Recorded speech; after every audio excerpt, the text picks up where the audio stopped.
If you have a dog who is chewing on your hands when you touch them, you pet them, nips at you, a lot of times it's little puppies that do that.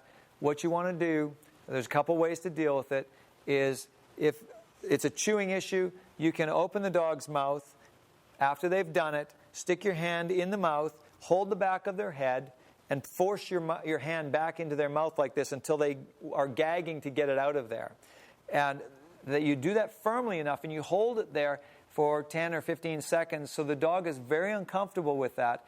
And then you put your hands right back in, you start to pet the dog again the way you were doing it before. You're showing the dog that there's nothing wrong with the praise that you were giving them. The problem was when they attempted to chew on you. So if they chew again, open the mouth up, shove the hand in there. And you may want to do this. If you're doing this with a puppy, you might want to have gloves on at the time because puppies' teeth can be razor sharp.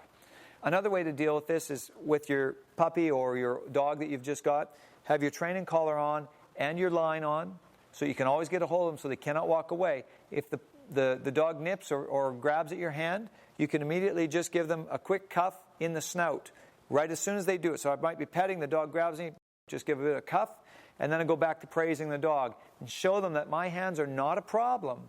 But the problem is the second they nip me, in a sense, I'm nipping them back with a bit of a cuff in the snout.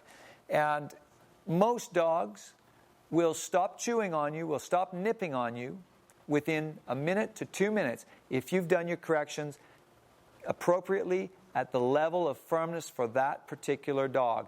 It's important to have our training collar and our line on the dog when we start doing this with the dog so that they can never get away from us. Many people have said, oh, I did give the dog a bit of a cuff in the nose, or I tried to grab it, and it started to jump around and bark more aggressively at me. Well, that will only happen if the dog feels it can get away with that.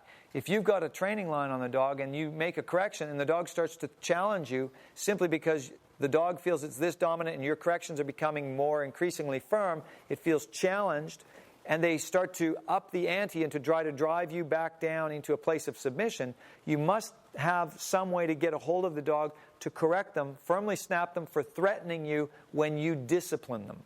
And if you do this again, like I said, properly, in 2 minutes, on average, you will have a pup that you can pet without any nipping. And this is for children as well.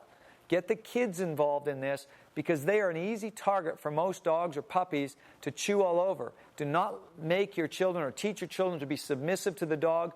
Teach your children that firm corrections are acceptable to protect and show respect for their body space.